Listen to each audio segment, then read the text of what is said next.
So, welcome everybody. I guess the first question is, are we at 50% of members yet?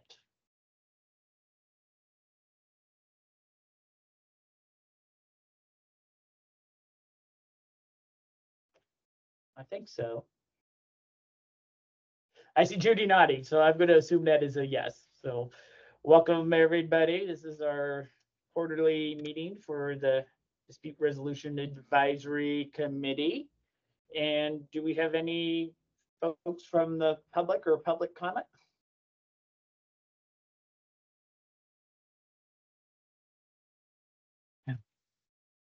So hearing none, we can move forward then. Has Bill been able to join us yet, or I didn't? I'm here. Oh, there you are, Bill. Sorry about that. No problem. Right in front of me. The view on the Teams is a little different. So, and that. So Bill is joining our group with some ongoing arm twisting in that to help get us our legislative requirement to have representation of park owners and those who have interest on that side, residents and dispute resolution folks. And so by having Bill join that, as well as he has a legal background and has worked a long time and worked with John and others in the processes of the legislation. So welcome, Bill. I'm glad we have you, and we'll give you, do you want to give a short introduction of yourself for the rest of the group? Oh, thanks, Brian, and thanks for inviting me. Bill Miner. I'm the partner in charge of Davis Wright Tremaine in Portland. This is my 20th year of being a lawyer, and I have represented a lot of landlords and manufactured home park owners. I'm also one of two general counsels to the Manufactured Housing Communities of Oregon. I've been presenting to them for many years.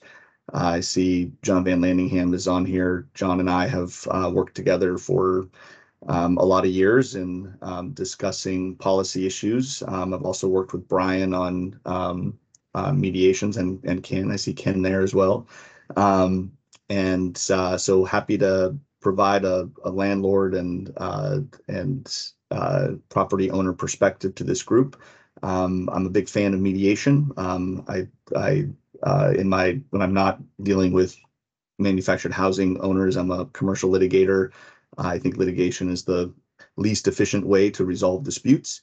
Sometimes it's absolutely necessary, but I find mediation quite rewarding, and I think it's a good arsenal in any good practitioner's playbook. So thanks for having me, and look forward to contributing where I can. Great. And so with that, we can do a quick round of introductions so you can hear everybody in that. And like I said, myself, Brian Gronke with Resolve in Southern Oregon, and have been on the committee since the beginning and co-chaired actually with Tara. And so her and I are the co-chairs in that. And Tara, you want to introduce yourself and then pass it on? Thank you. Thank you. Tara Cleland. I'm with East County Resolutions. We are currently with City of Gresham, but we're actually transitioning to a nonprofit. So July 1st of next year will be nonprofit East County Resolutions. And like Brian said, I'm the co-chair, and I will pass it to Pat. Fast pass, Tara. This is Catherine Dalton. I'm with Community Solutions of Central Oregon. We're a nonprofit community dispute resolution center here in Oregon. We cover Deschutes, Crook, and Jefferson County, which continue to grow and grow and grow while lots of counties are losing people. So we're doing our best to do the dispute resolution stuff we need to do. We've got 4 different programs to support various things.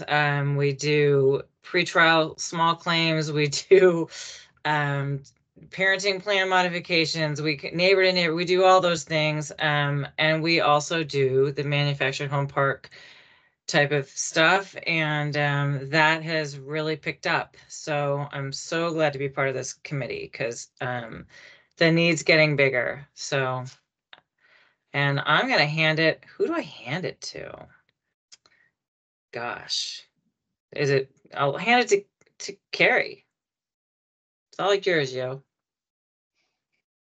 Good morning. I'm Carrie Hodai. I'm with OHCS's manufactured housing team. I manage the manufactured home replacement program, and I am also our team lead. I will pass it to Alexandra. Hey there, folks. Alexandra Ring. I'm on our government relations team here at OHCS. I use she, her pronouns. I will pass it over to John Van Lanningham. Hi, I'm John Van Lanningham, as Alexandra hinted. I am just recovering from a week of COVID at home. So my brain is not that working as normal, but maybe who knows. I will note that Bill Miner and I actually are friends, which is probably not a good thing for either his world or mine. But he was recruited to his law firm by one of my best friends from law school, who's still a very dear friend. And so I think very highly of Bill. And Bill, you might also want to mention that you may well be a developer.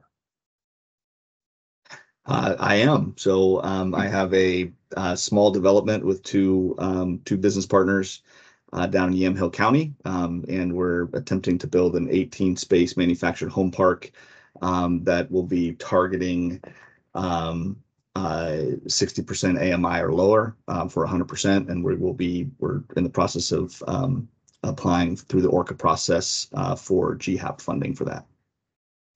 With the clever name of 18 Doors. That's right, 18 Doors. And our company name is called 10K Doors. So we have grand ambitions. So I'll pass it to do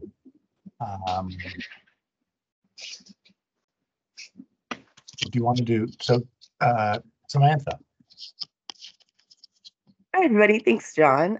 So my name is Samantha Sheehan. I am an attorney with the Oregon Law Center, so same place where John works. I'm based out of the Eugene office as well, but I have a statewide position funded through a grant through OHCS, where I represent manufactured home park and floating home marina tenants who are 80% AMI or less. And again, that's a statewide position. Yeah, happy to be here. Thanks for all the work you guys do.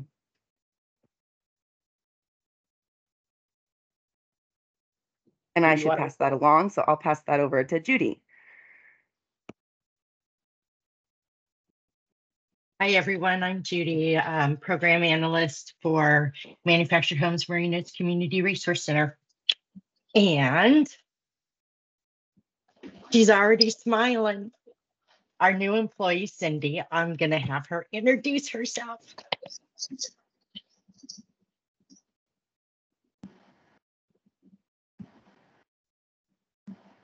She's on mute.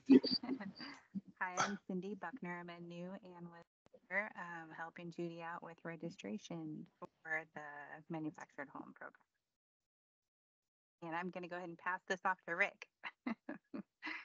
Good morning, everybody.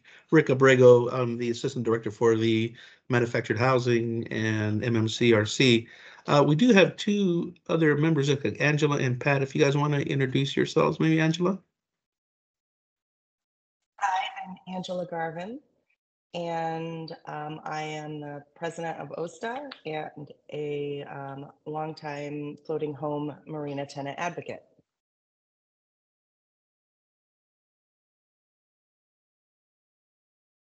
Passing it along to, who did we miss? Pat. Pat. You're on mute, Pat.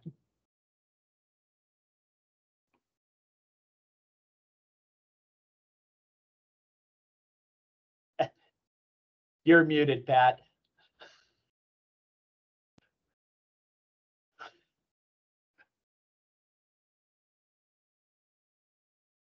Uh-oh.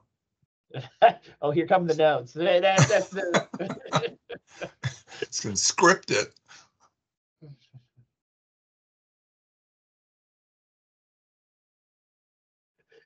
your notes off camera.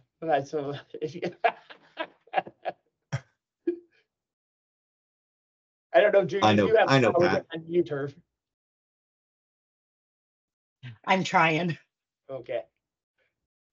Anyways, Judy is the on-site manager for a park outside of Salem and has been active with our group and helps get us that piece. I apologize. I can't remember the name of your community at the moment, so you can give me a hard time about that later on. Par Acres, I believe. That's great in that. So I think we have anybody we missed? Hearing none.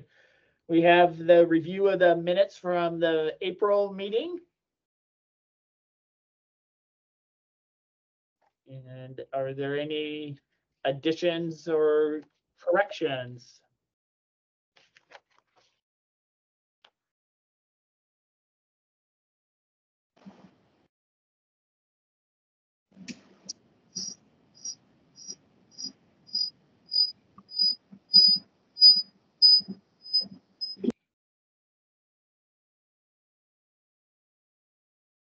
And I see John feverishly looking over them. So he is one of our great editors in chief. I don't have anything to add, Brian. Okay. And so with that, is there someone like to make a motion to approve the April 3rd minutes?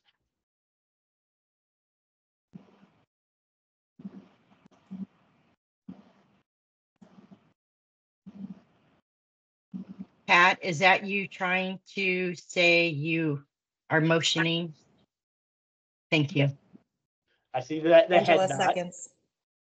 Oh, Thank you.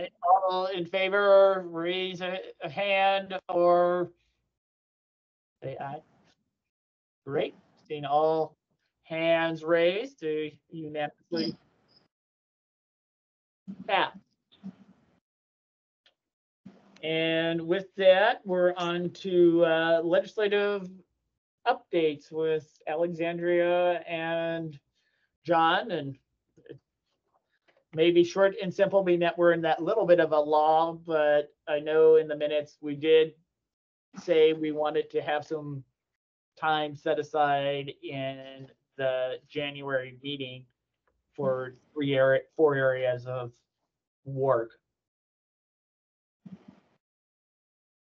Well,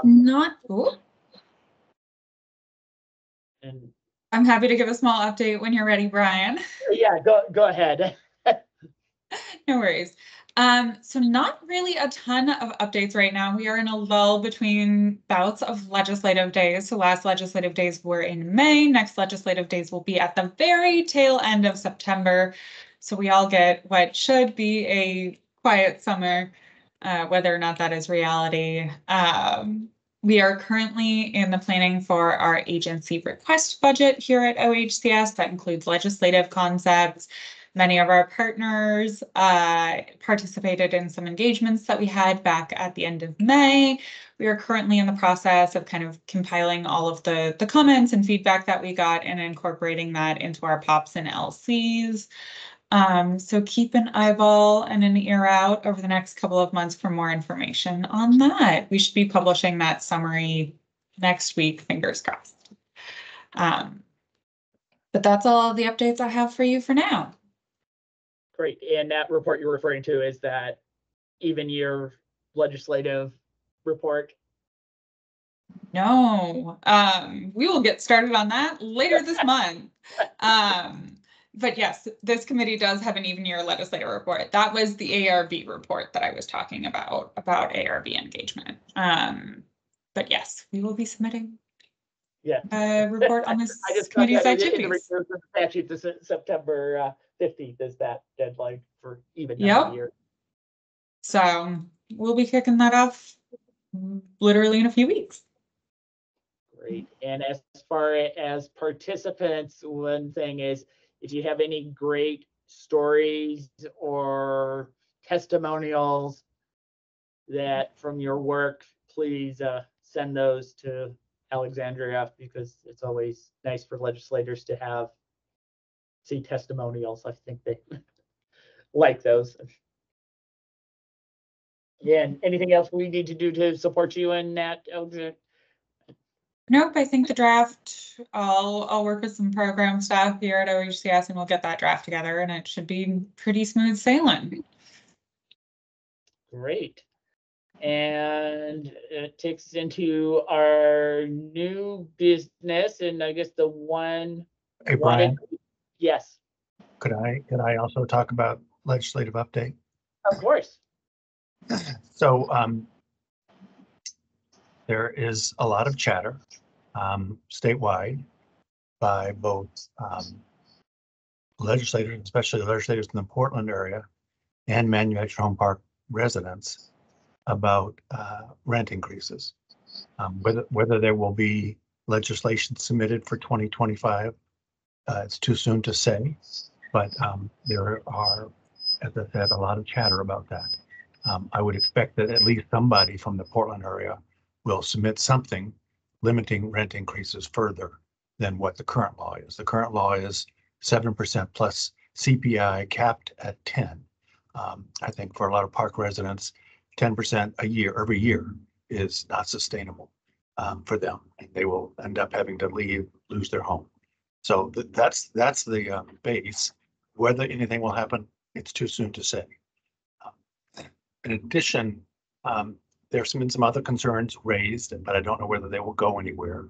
I don't know whether the landlord groups are considering any legislation for park residents.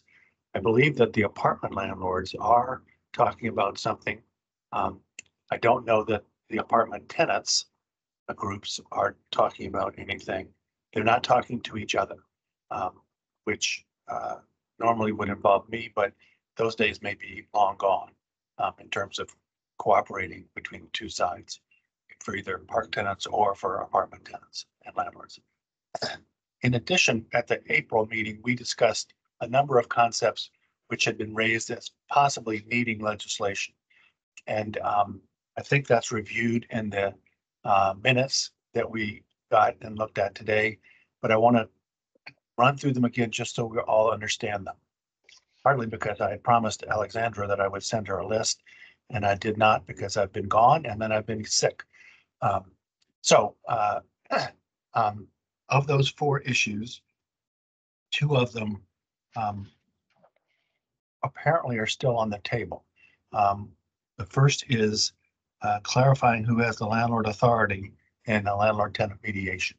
And I think we boiled that down to requiring landlords to give a phone number or a contact source for the landlord's representative for mediation, perhaps with MMCRC or in some other way.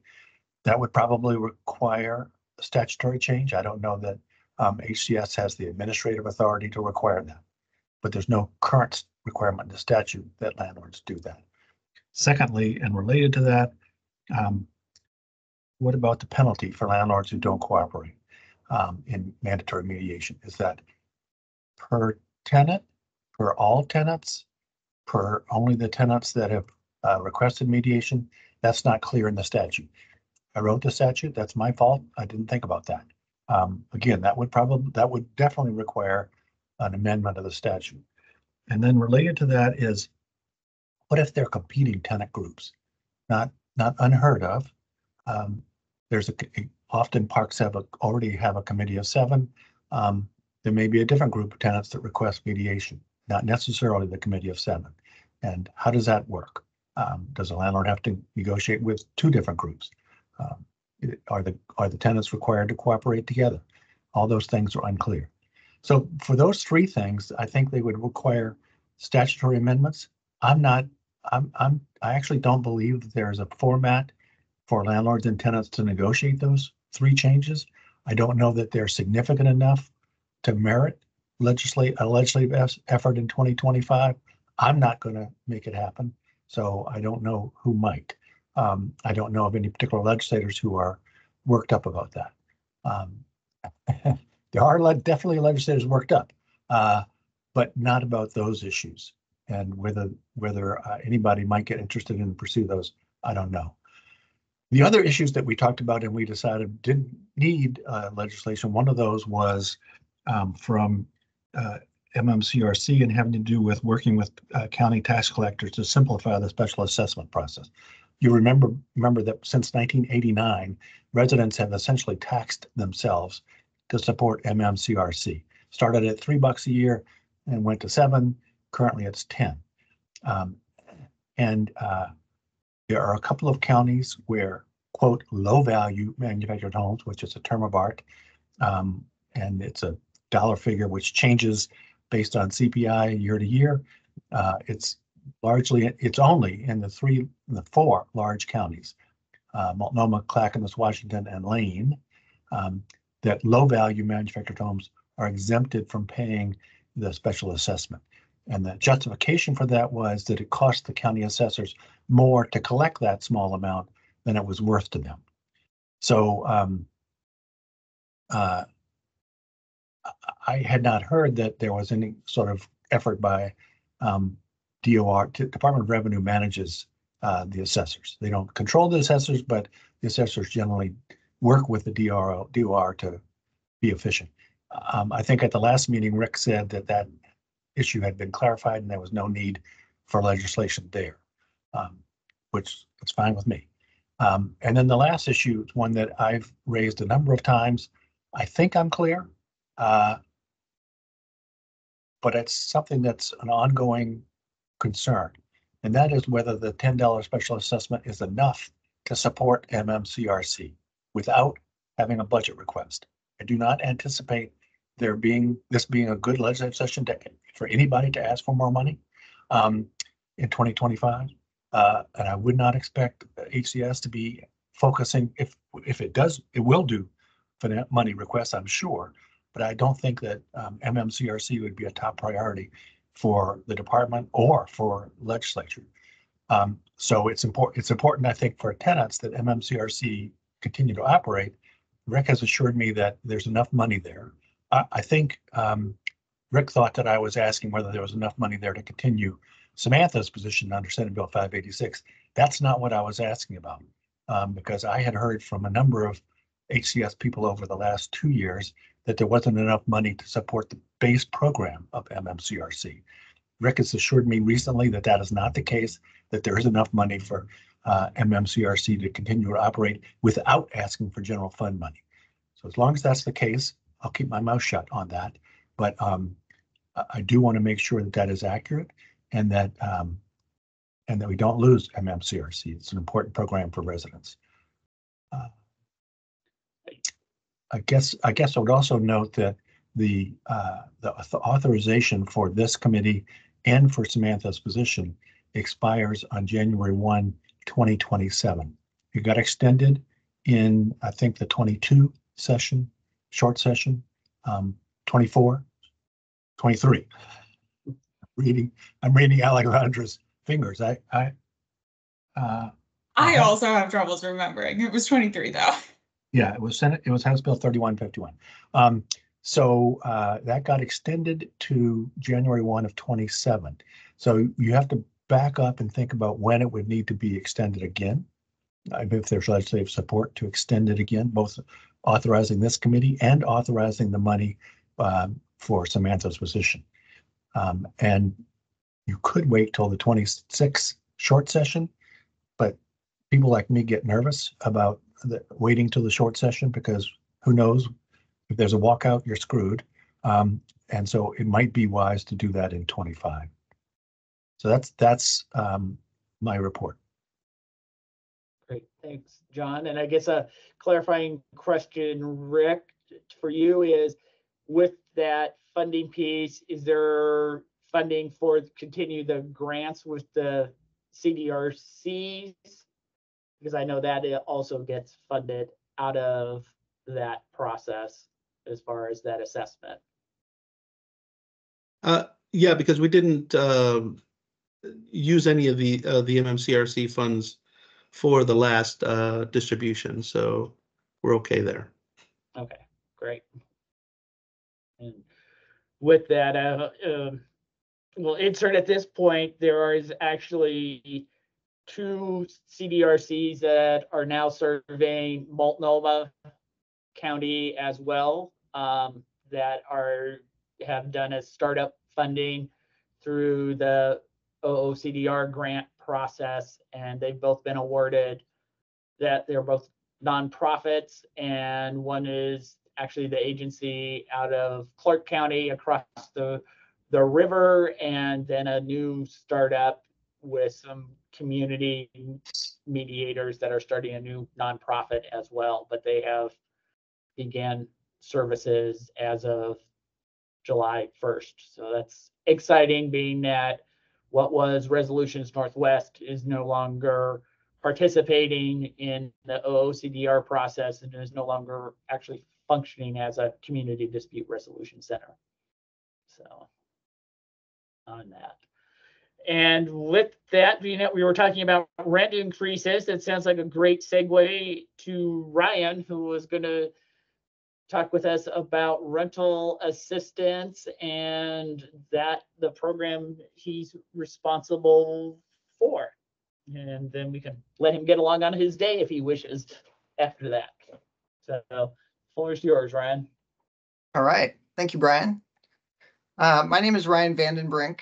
I work for OHCS. I'm an assistant director of homeowner assistance programs. That's a very long way of saying that I'm the manager of the Homeowner Assistance Fund program.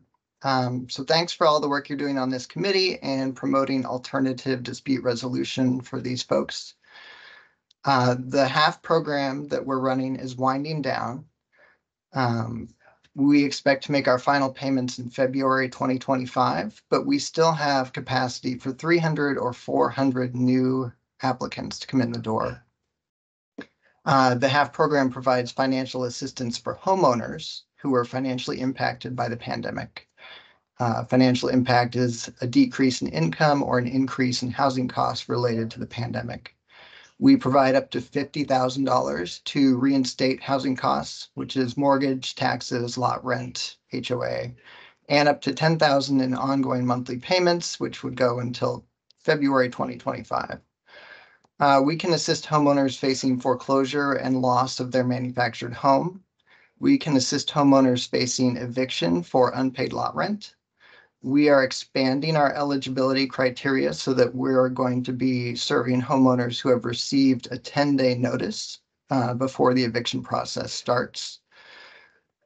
Because manufactured homeowners, especially in a park where they don't own the land, are very difficult for us to assist. There's a application process and timeline on our end. There's the quick nature of the eviction on their end.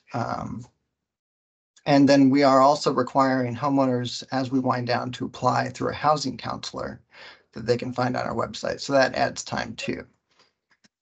So I'm here to promote the program in the hopes that we'll be able to reach more of these folks earlier and see if you have any questions or if you have any ideas on how we can better serve manufactured homeowners that are in a park. I'll also say that we have on our website, which I'll put in the chat, attorney referral information. The HAF program sponsors some free or low-cost options for representation for homeowners. So that's an option as well.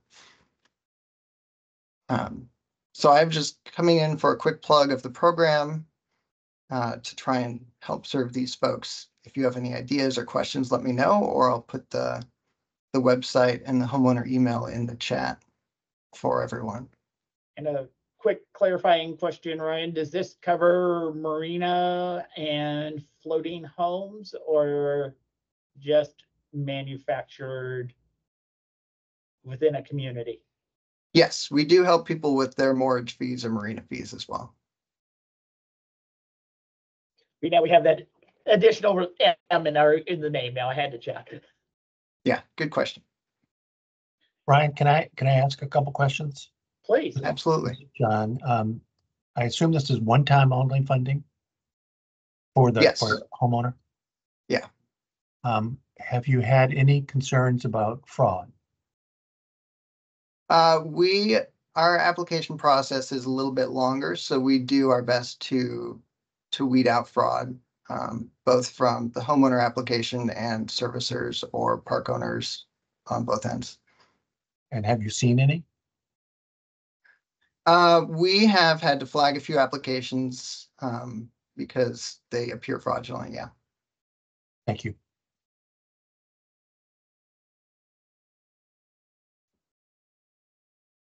In ways that to help you get this out, because like you said, being that your process takes a bit longer, I'm guessing the note at the time they have a notice for a first appearance for non-payment is not within the timeline of the HAP program. No, and at that point, it's very difficult for us to work with somebody unless the park owner is willing to pause or postpone the process on their end.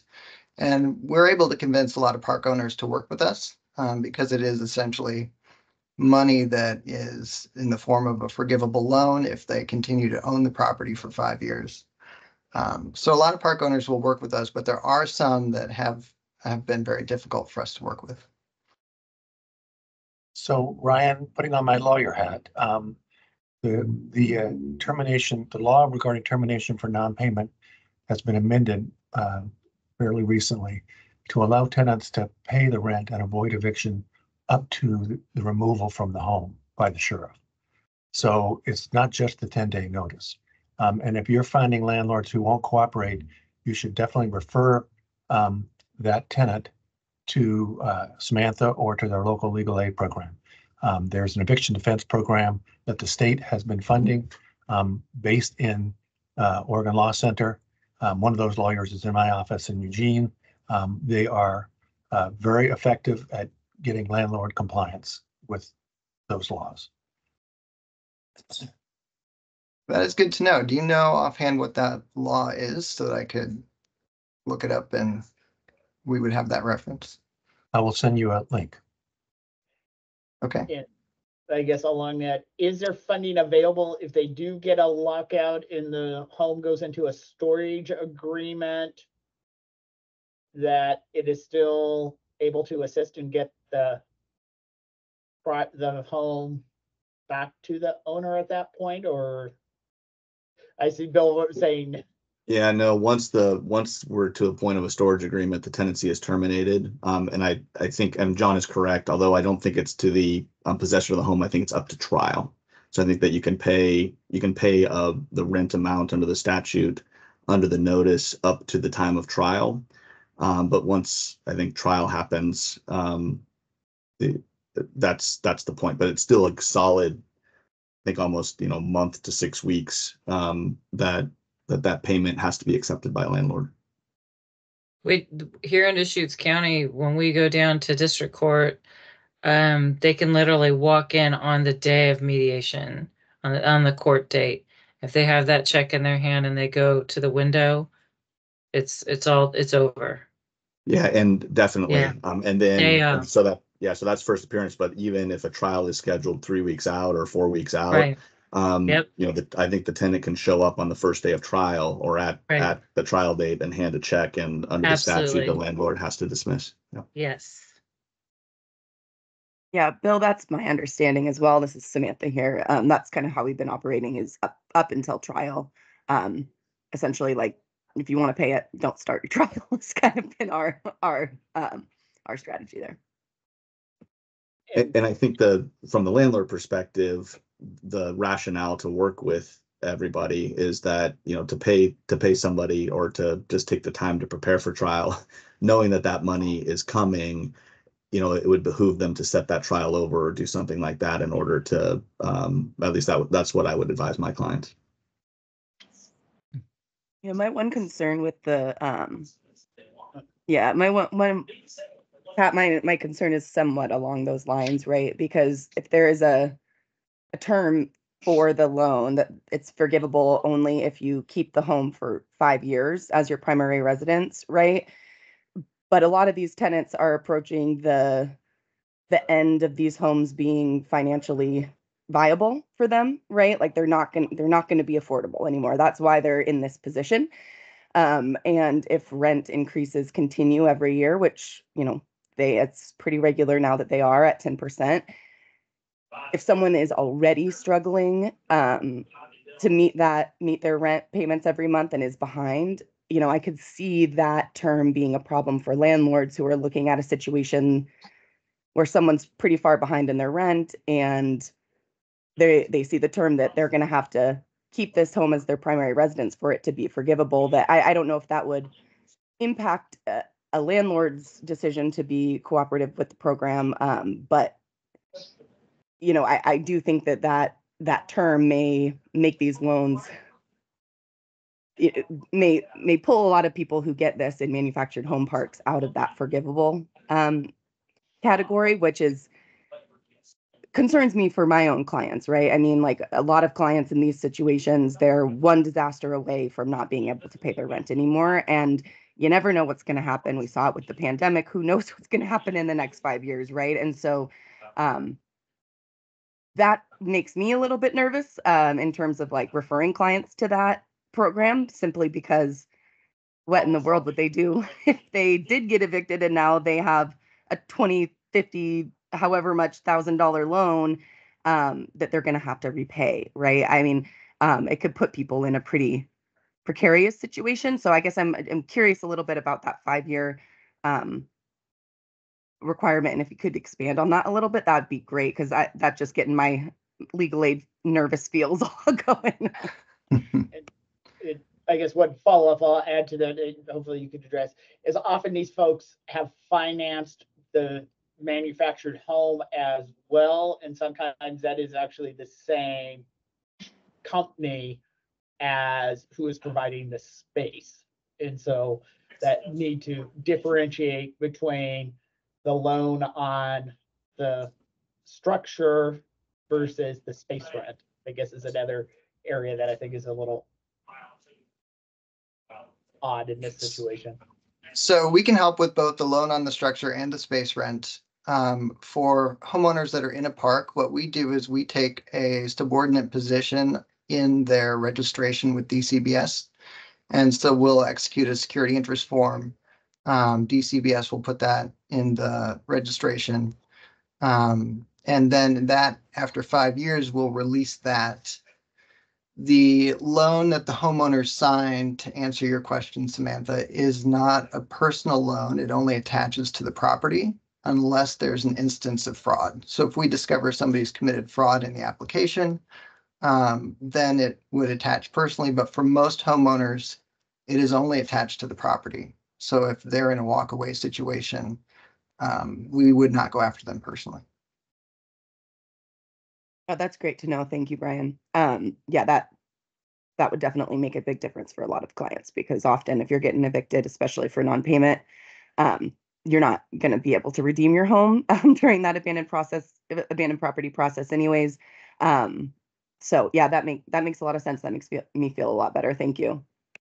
Yeah, and also we have a reduction schedule. So if they were to sell, if they sell 3 years down the road, we reduce what the lien is on our end by 20% a year. So it goes down over the course of 5 years instead of being the full amount. So Ryan, I used that period to find the statute that you want to read.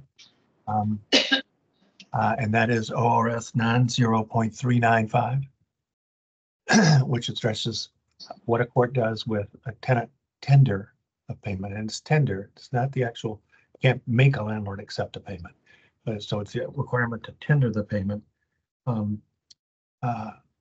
prior to entry of judgment, as Bill said. And that typically means prior to the trial, if there's going to be a trial. If there's not a trial and it gets resolved at first appearance, then first appearance is the deadline. So that's going to make Bill Miner read the statute too, which is good, since my brain is still fuzzy. But I think that's what it says. It also provides that if the landlord has filed an FED, filed an eviction lawsuit for non-payment, and the tenant tenders the rent prior to entry of judgment, prior to first appearance or trial, whichever is later, then the tenant can be responsible. The landlord can make the tenant responsible for the landlord's filing fees. But that's not necessarily a concern to you. I think the concern to you is that you can actually cover that rent up until at least the first appearance, maybe longer. If there's a trial, if the tenant appears at first appearance and asks for a trial, then up to trial. Does that make sense? Yes, it does. FED law is very picky and technical, and it's only gotten more technical over the last 5 years. But that's your source. Okay, try to do this. Okay.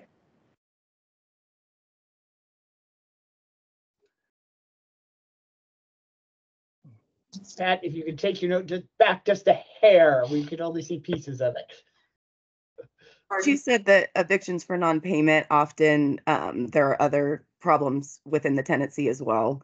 You know, I mean, I guess my understanding of that point would be that you may be, a program like this may be resolving the non-payment issue, but like there may be a repair issue or a deterioration issue or a non-compliance issue that is also a threat to the tenancy. Is that what you're saying, Pat?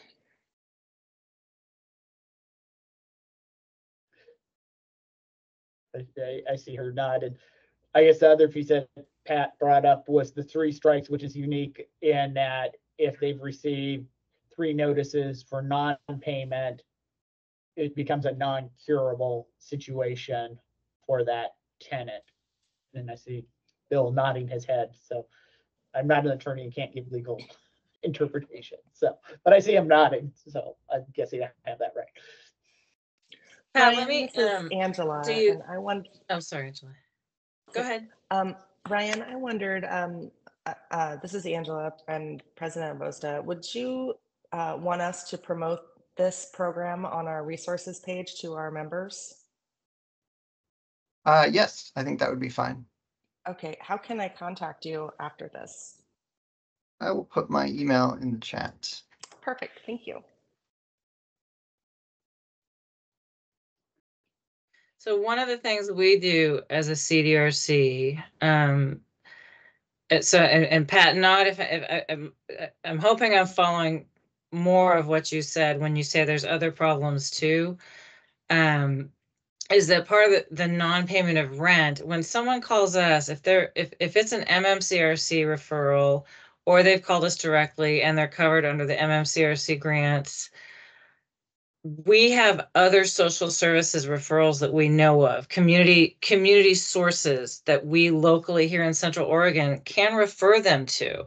So maybe they're not paying the rent. Maybe they're not paying the rent because they're unemployed. They're unemployed because they have a mental health issue, or what, you know, it's a whole basket. If you're not making your bills, it's a lot, you know, it's great to have the safety net of not being evicted, but there's often more. And so we refer people out with our, you know, neighbor to neighbor and all these other things that we do because we know the local resources. So our emerging adult program through Deschutes County, where we're helping young offenders not have a record and they have to go through a whole program with us, is that, you know, they committed this smaller crime.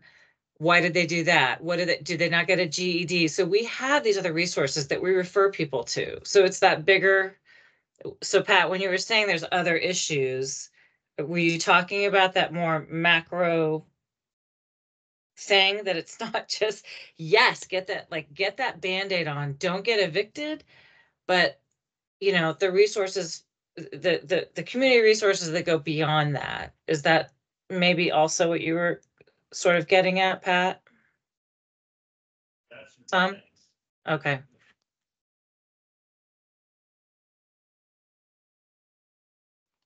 So let me add one other thing for Ryan and for everybody else.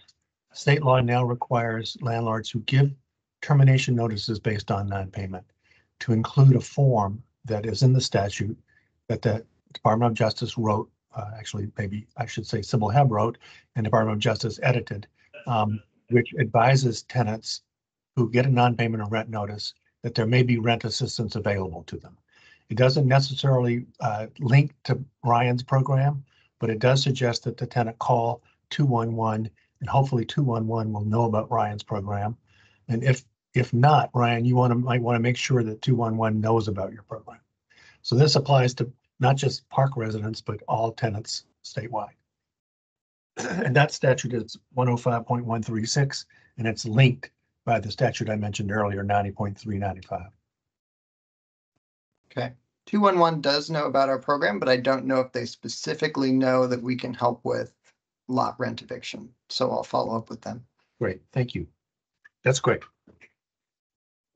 I will add as a final note, it took 2 years, but we have also figured out how to help people become the registered owner through the DCBS registration, because we cannot help them unless they are the registered homeowner. And many people, as you probably know, cannot become the registered homeowner until they pay the personal property taxes that are owed on the structure. We have finally devised a way to get them through our system. They do all of the forms to change ownership. Then we will pay the property taxes. They change the ownership. We take a security interest, and then we can assist them with lot rent or mortgage. And we've had that work with a couple people so far. So Ryan, that probably makes you the state expert on that subject. And that would be valuable for OSTA members to know, and maybe even for Bill's organization, MHCO, to know as well. So maybe you'd get invited to speak at one of these conferences. I see Bill has his hand up as well. Thank you. Multnomah County, I know in their eviction court has a list of organizations that can assist. And I'm curious if there's a statewide resource that doesn't just include what Ryan's doing, but also all of the resources available, especially if it was by county. Because I do think that would be a resource that landlords would be interested in, because usually they're the first point of contact when tenants are having trouble or difficulty. And granted, while there are landlords out there that aren't very cooperative, I think there are far more who are very much interested in helping their tenants out in paying their rent and steering them towards those types of resources. And I know my clients in Multnomah County have really relied on that list to steer their tenants to. And I'm just curious if there's something statewide. So Bill, I don't think there is, but I do know that Sybil Heb is my coworker and my lead legislative advocate. And I know that on her list of possible legislative issues for 25 is to seek more funding for rent assistance for all tenants, not specifically for park tenants. And that would be a good question to ask of her for the 25 session.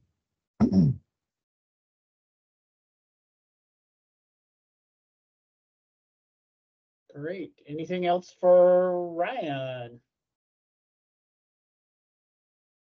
If not, Okay. thanks.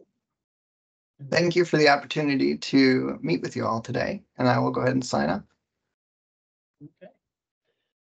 And I think we have already covered the clarifying of the item 6 on the agenda, clarifying the landlord authority, and 7, the tax collector and the penalty piece. Was there more to that topic, or?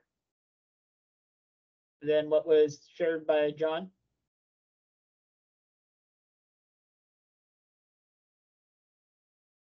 Rick, or seeing no, so we can No.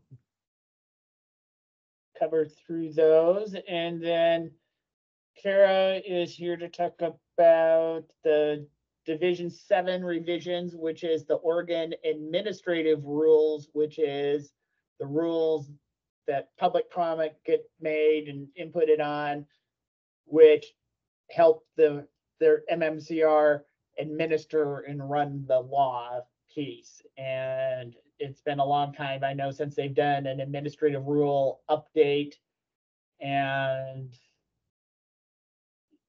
hopefully everyone's had a chance to look through those drafts and other items that got sent out by Judy. And so with that, Kara, I'll turn it over I'm to here. you. Yeah. Okay. It's Carrie. Carrie, sorry, thank you. No, that's okay. And I believe maybe mid-June, I think, or early June, Shauna sent out the revision in an email to committee members for feedback. And so I'm hoping everyone's had a chance to take a look at them. I could go through them one by one, or just field questions if people have questions or feedback. Shauna wasn't able to be here today, but I'm pretty familiar with the draft or the reasons behind the changes. If anybody has feedback, what would the committee prefer? Do we want to go over them, or? Are there particular questions that membership has? And so you want to raise a hand, and if not, I only had one myself or curiosity, but I want to give the group a chance.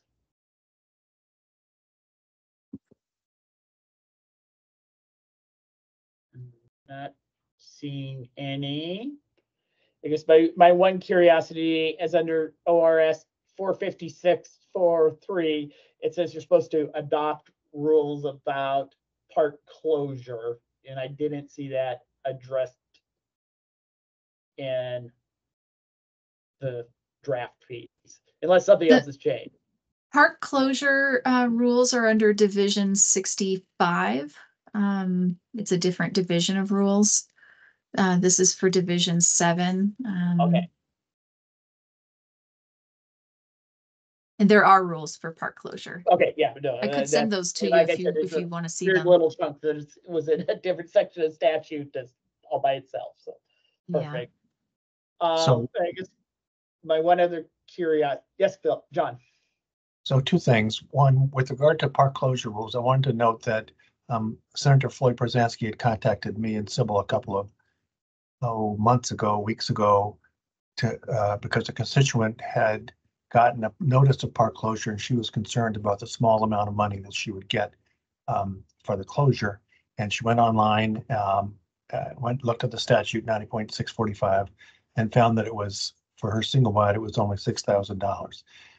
And she complained about that small amount to Senator Prozanski. Prozanski followed up with me and Sybil, and we were able to note for him that several sessions ago, then Representative Julie Fahey indexed those payments so that they increased by inflation, and the department is required to post an updated amount every year. There was a period there where I couldn't find that online, but it's there now. That's great, and we were also able to tell Prozanski that the tenant would not just get that payment from the landlord, but also get a $5,000 cash tax credit. So that made the tenant feel better. So there's that just as feedback. Secondly, I haven't read these, and I don't know that I will have time to read them, but I'd ask Kari whether there was a goal that you all had in making the amendment. A primary goal in making these changes is that the internal rules team has been updated by our DOJ team, our DOJ advisors, that there shouldn't be any cut and paste from statute or repetition of statute in rules because it's unnecessary. And Division 7, the bulk of it is just a repeat of statute. If it's in statute, it doesn't need to be in rules, basically, is what we were instructed. And so that is the primary reason that triggered this rules update, is to go through, and that's where you see a lot of just editing down and paring down of this division of rules is those are all just cut and paste from statute and into rules. So it doesn't need to be there. And then the other piece is to use plain language to make rules clearer and easier to understand and use. And so it's an update to attempt to make the rules better written and in plain language. So just as a lawyer, I'll note that it's really important not to repeat what's in the statute, because statutes get amended, and if you don't catch the amendment with your rules, you've got a conflict. Mm-hmm. And the statute always controls over the rules. So thank you, that's helpful. Carrie, so am I hearing you right that there is no like substantive changes to the rules, that it's really just like language changes? The bulk of it, I think there isn't a statutory authority that we could find to make significant changes as far as making landlords provide additional information in registration, or changing the amount of registration, something really substantial like that. So there's nothing like that.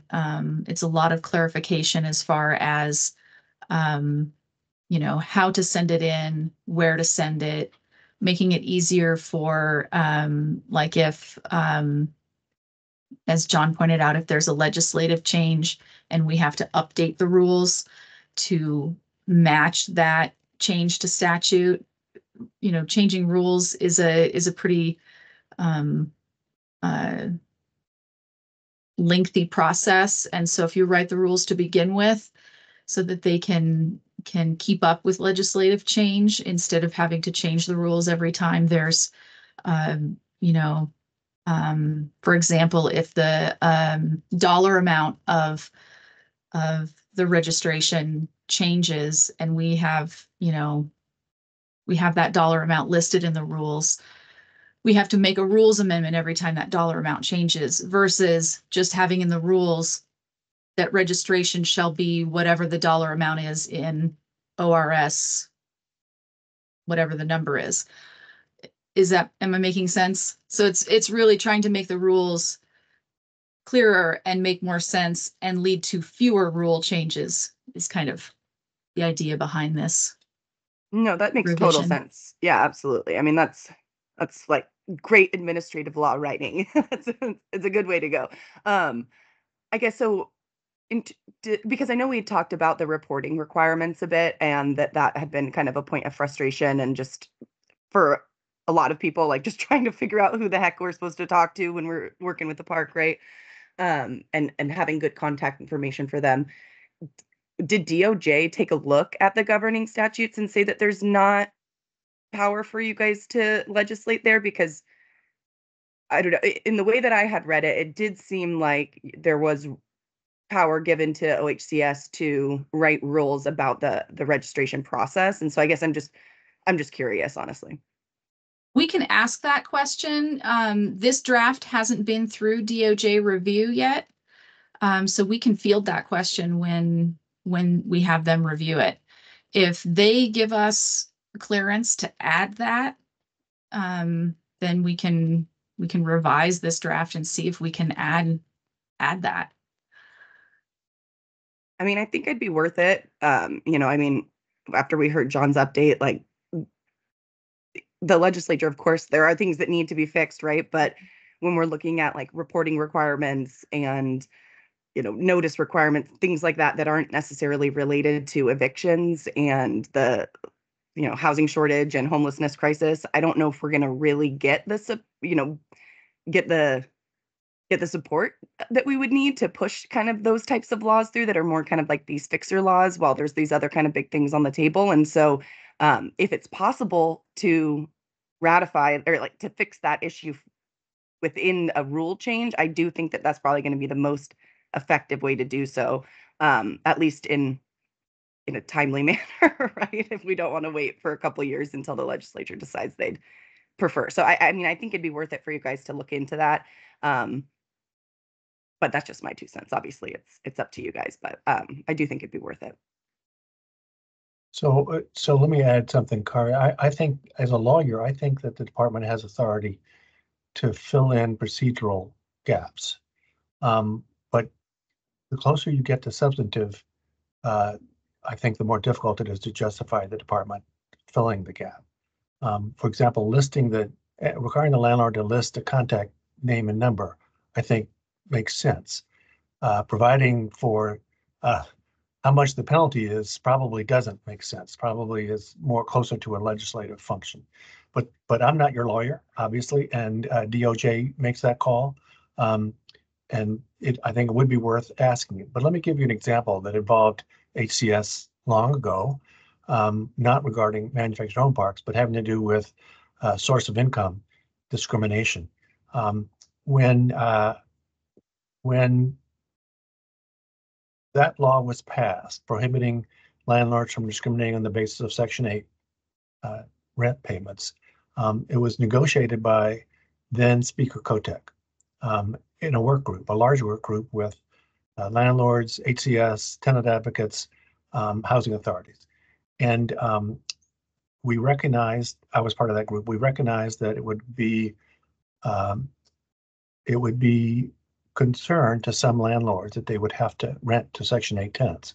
There was a view among some landlords that Section 8 tenants would necessarily be bad tenants and would cause damage. So Kotek addressed that concern by creating a landlord, I can't remember what it's called anymore, a landlord compensation fund of up to $5,000 for damage caused during the tenancy by a Section 8 voucher holder. So as one of the statewide landlord leaders, Jim Straub, said, that's like having a $5,000 security deposit. Who wouldn't want to rent to a Section 8 tenant? And he supported the changes. But in the tenant advocate mind, that was intended to address landlords who had not already rented to a Section 8 voucher holder. Not landlords who rented to Section 8 voucher holders before the law was changed. They didn't need any enticement to rent to Section 8 voucher holders. They were already doing that. But in the rulemaking process, HCS had a RAC, a rulemaking advisory committee. HCS decided to include all landlords with Section 8 tenants, including those whose tenancies began before the effective date of the statute.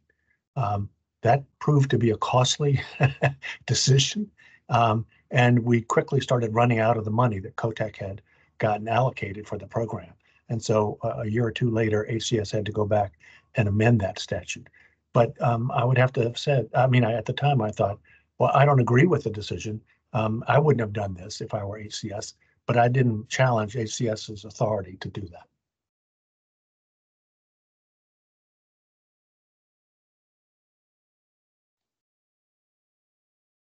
Yeah, this is Brian. The only other thing I could think of is adding that an update would have to be done if something changes, because I think that's this rules speak of annually, but it doesn't say, oh, if I as an owner change a management company and I now have this and I did it in June, that theoretically I wouldn't have to tell anybody until I register the next time. And I think that is one of the areas of disconnect, especially with Okay. the smaller parks that have on-site folks who change a little more frequently, that we lose the current contact information. That's a very good point. I'm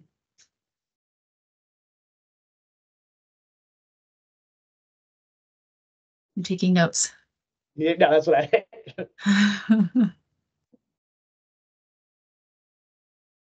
Yeah, because right now it's like I said, it was just annual registration process. It doesn't say anything about if it changes during that calendar year. Okay. And Bill? Um, let's go ahead. oh no, I was asking for Bill. Oh, thanks, Carrie. I didn't have a chance to really go through this. If I was to provide a couple of comments, when would you need those by? I think really I'm not Yesterday. sure. No, usually our we file the notice, we try to file at the beginning of a month, so we wouldn't be filing this notice. I mean, the soonest would be the 1st of August, so next couple of weeks would be appreciated. Great, thank you. And is there anything from the committee that, as far as when it does go out to public hearing and comment, that is helpful as a committee to offer comment or anything when it gets to the public comment section for the rule adoption?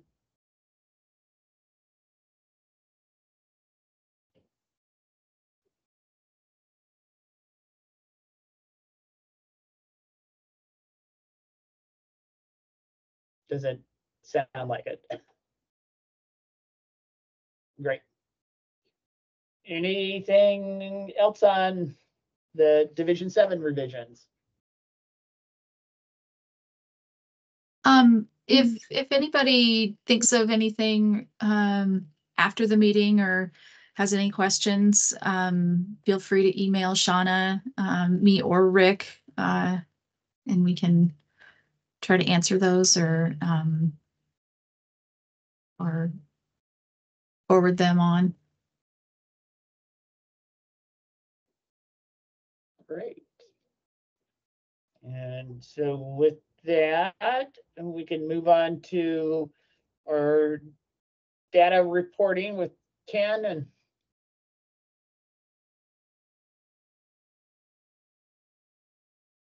what you're wanting to present there. Well, the Q3 report doesn't really show any activity, and the report is the same as Q2. So we haven't been getting numbers from the CDRCs in terms of mediation. And that's just where we're at right now, to be blunt. Yeah, so you're saying is you haven't received any data on a single case since No, last quarter? I believe Stephen is online Yeah, as well. no, it's not the fact that we haven't received data on a single case. It's just that for quarter two, there's no updates, no new reports coming in. Yeah, but in quarter one we did get some numbers in, but for this new quarter that we're in now, the last quarter, no new data. So yeah.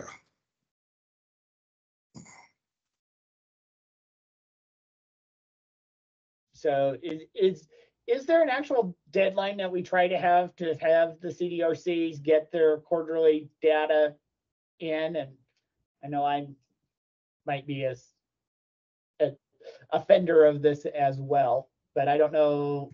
Fixed number that or date that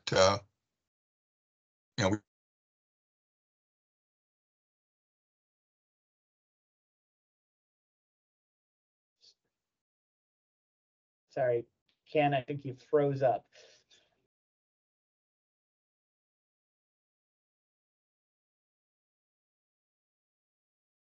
I believe so.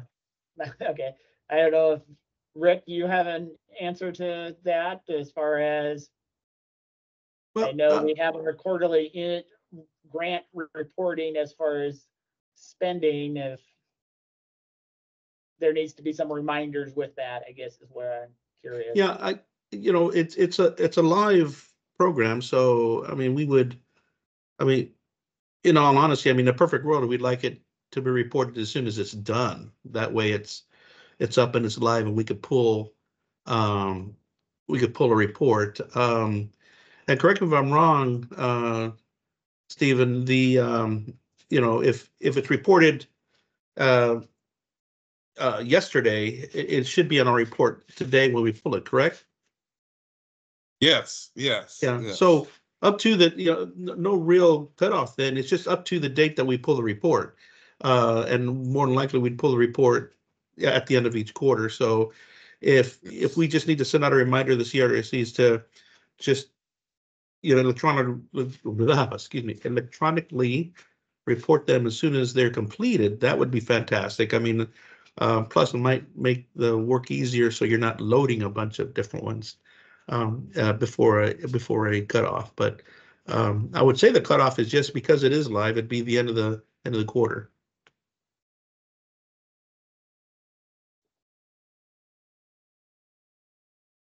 Is there a way that we're able to access? I mean, so when we do the Qualtrics report, you hit finish and it disappears.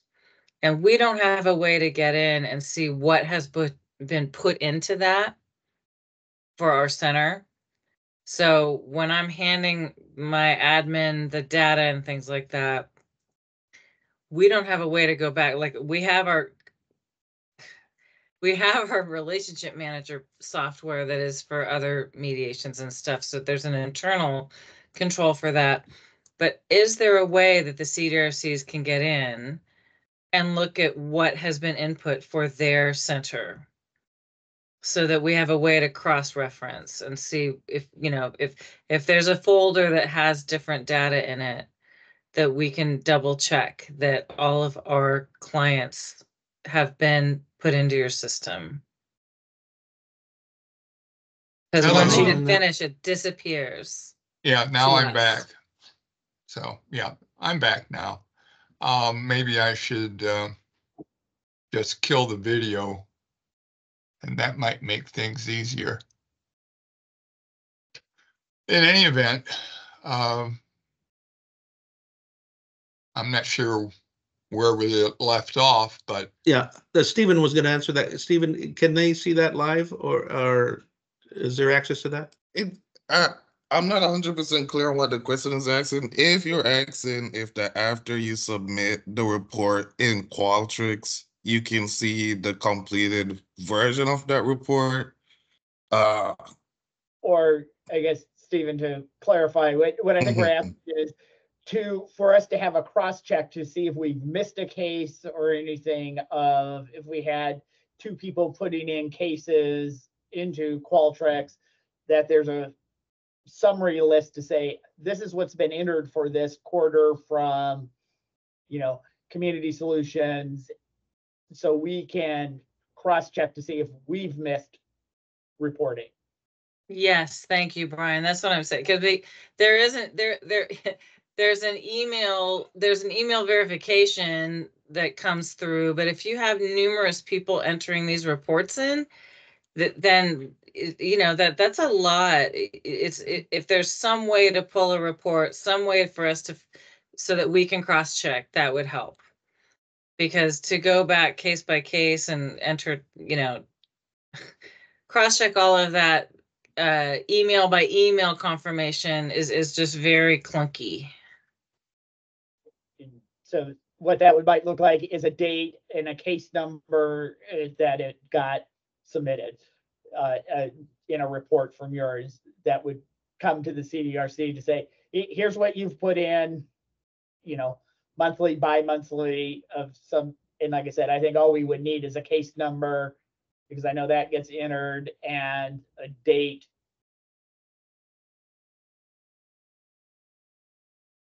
Well, the quarterly reports does have the total. I guess there's a lag between when you get that, but there wouldn't be a mechanism that I could provide where you can get like instant report of how many Qualtrics report Right. you submitted. Not even Yeah. thinking instantly, even if it was like, monthly or bi-monthly or something Mhm. along those lines. And with that, I at least haven't been seeing as a CDRC those reports coming out and being sent to us.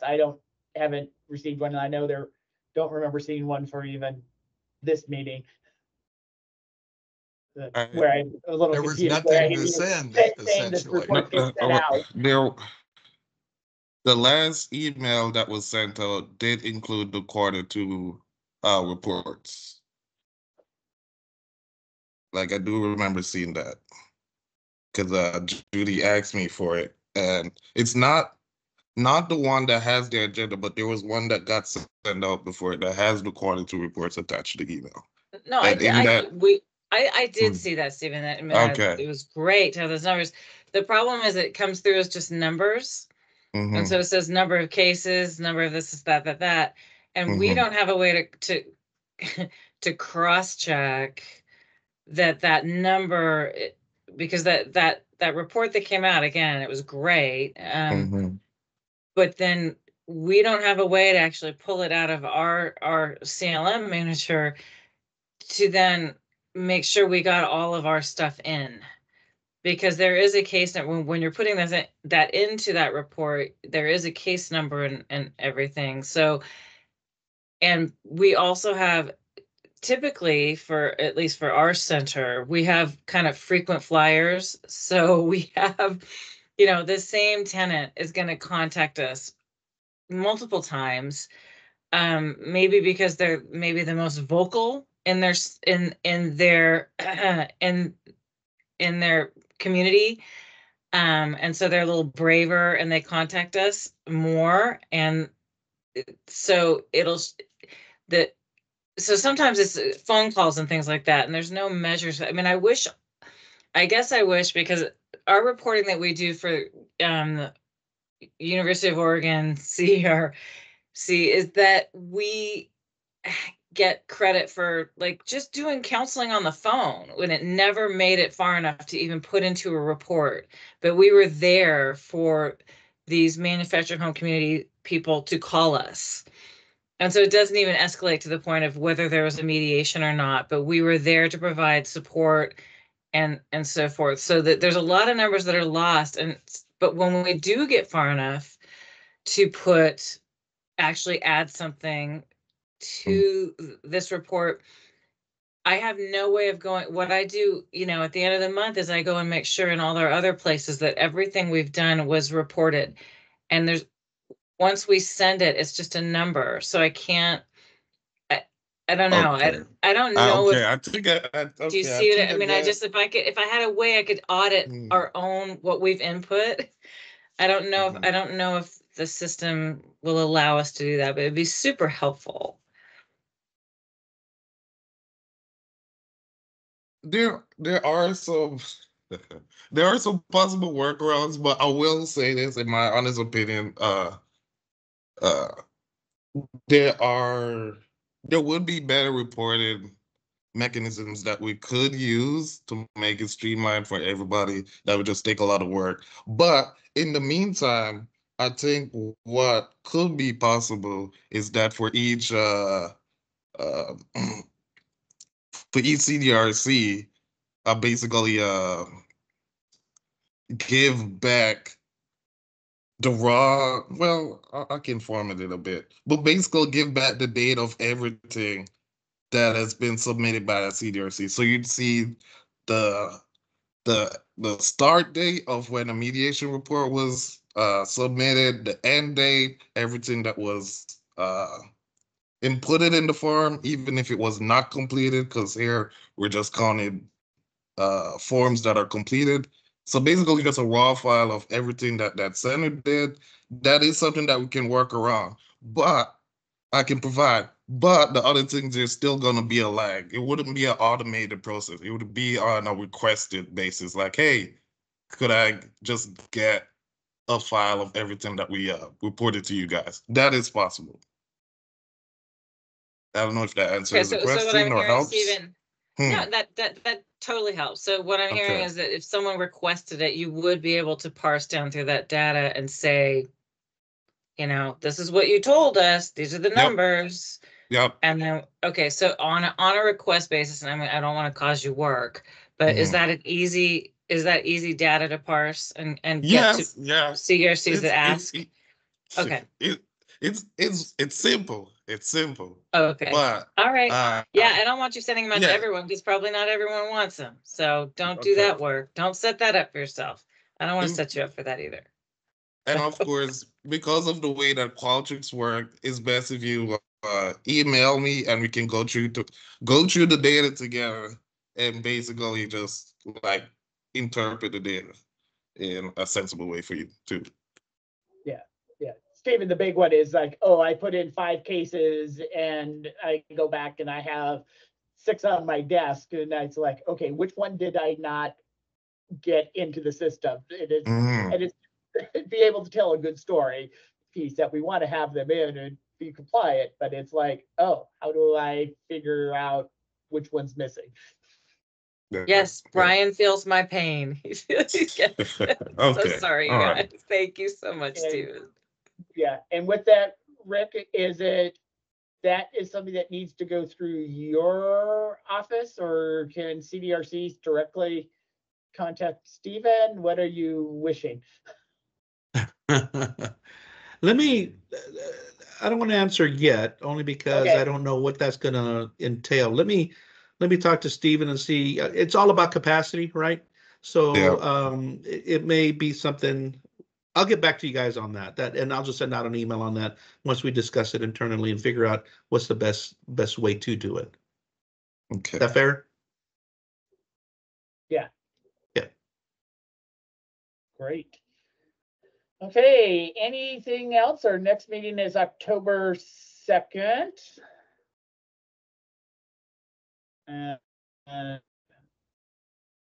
If not, we can let folks go and reclaim 35 minutes or 37 minutes of their day off their calendar.